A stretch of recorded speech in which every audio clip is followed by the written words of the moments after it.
মোৰ নাম ৰাজীৱ বৰা। মোৰ ঘৰ ঢেমেচি আশলীয়া গাঁও। মই যোৱা মাৰ্চ মাহৰ পৰা ডায়েলিচিছ কৰি আছোঁ। মোৰ নমস্কাৰ, সকলোকে স্বাগতম জনাইছোঁ মোৰ অন্য এটি ভিডিঅ'ৰ সৈতে। আজিৰ ভিডিঅ'টো মানে বেলেগ ভিডিঅ'তকৈ আজিৰ ভিডিঅ'টো অকণমান ব্যতিক্ৰমী ভিডিঅ' হ'বলৈ গৈ আছে।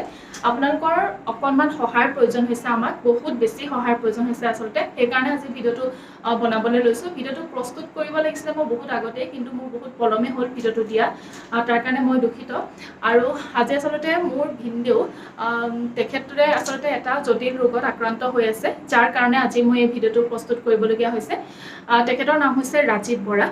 বহুতে আচলতে ভিডিঅ' বনাইছে তেওঁক লৈ। তেওঁ আচলতে দুটা কিডনী আচলতে তেওঁ বিকল হৈ গৈছে বৰ্তমান সময়ত, আৰু তেওঁ বৰ্তমান ডায়েলিচিছ কৰি আছে। মাৰ্চ মাহৰ পৰাই তেওঁ ডায়েলিচিছ কৰি আছে, আৰু তেখেতৰ এখন সুখৰ সংসাৰ আছে। তেখেতৰ মানে ৱাইফ আৰু লগতে মানে মোৰ বা হয়, মোৰ বৰ্তা ছোৱালী বা আৰু ভিনদেউ, আৰু তেখেতৰ এটা কণমানি আছে। কণমানিটো আমাৰ আলফুলৰ সমবয়সীয়া, মানে মোৰ ভাগিন।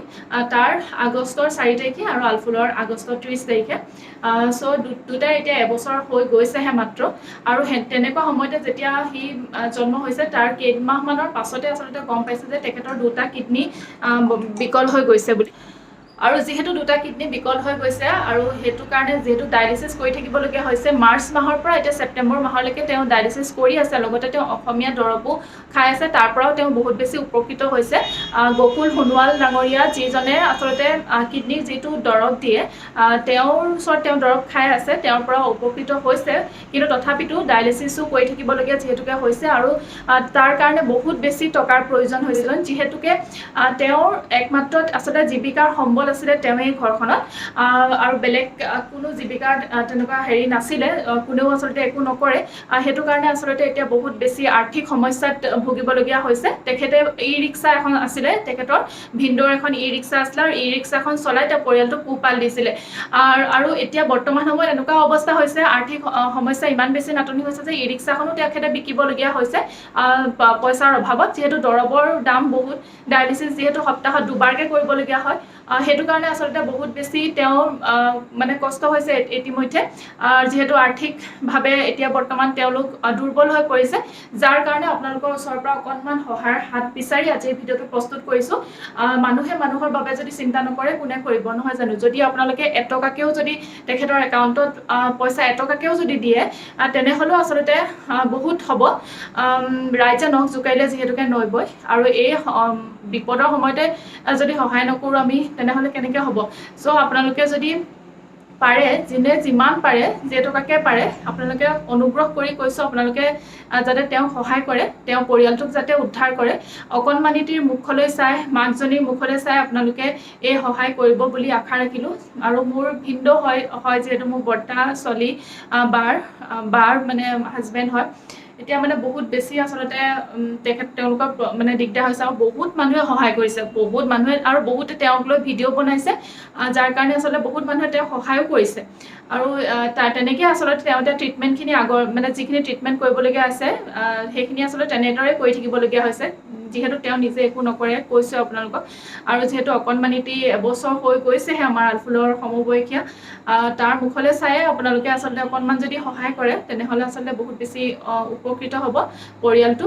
আৰু লগতে মই তেওঁলোকৰ ফটো, আৰু লগতে ভিনদেউৰ যিখিনি মেডিকেলত থকা ভিডিঅ' মই তেখেতে কৰিছিলে, সেইখিনি আপোনালোকক দেখাম, ডায়েলিচিছ কৰাৰ পৰা গোটেইখিনি। আৰু লগতে তেওঁলোকৰ পৰিয়ালটো সকলোখিনি আপোনালোকক মই ভিডিঅ'টোৰ লগতে লগাই দিম, আৰু লগতে ডেছক্ৰিপশ্যনতে হওক বা স্ক্ৰীণতো হ'লেও মই তেওঁৰ স্কেনাৰটো দি দিম, আৰু লগতে একাউণ্ট নাম্বাৰটো দি দিম। যোনে যেনেকৈ পাৰে আপোনালোকক কাতৰভাৱে অনুৰোধ জনাইছোঁ, যোনে যেনেকৈ পাৰে সহায় কৰিব বুলি আশা ৰাখিলোঁ। চ' আজিৰ ভিডিঅ'টো ইমানেই আছিলে।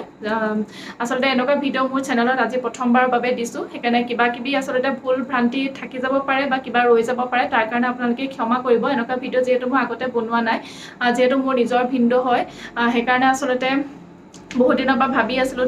মোৰ আচলতে তেওঁ নাই কোৱা মোক যেনেকৈ ভিডিঅ' বনাব বা কিবা বুলি, কিন্তু মই নিজে আচলতে ভাবি বোলো আপোনালোককো যদি জনাওঁ, আপোনালোকেও যদি মোৰ ফ্ৰেণ্ডখিনিয়ে যদি অলপমান হ'লেও যদি সহায় কৰে, তেনেহ'লে বহুত বেছি উপকৃত হ'ব। চ' আজিৰ ভিডিঅ'টোৰ পৰা মই বিদায় লৈছোঁ। মোৰ নাম ৰাজীৱ বৰা। মোৰ ঘৰ ঢেমেচি আশলীয়া গাঁও। মই যোৱা মাৰ্চ মাহৰ পৰা ডায়েলিচিছ কৰি আছোঁ। মোৰ দুয়োটা কিডনী বিকল। তাকে যাতায়াতৰ কাৰণে বহুত টকাৰ প্ৰয়োজন হৈছে।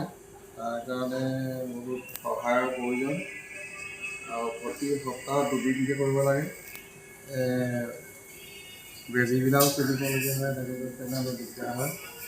তাকে যিমান আপোনালোকে যদি পাৰে মোক কিছু সহায় কৰি জীয়াই থকা 13 টকা দিব বুলি কৈ মই অনুৰোধ কৰিছোঁ আপোনালোকৰ ওচৰত, সমূহ অসমবাসী ৰাইজৰ ওচৰত। নমস্কাৰ।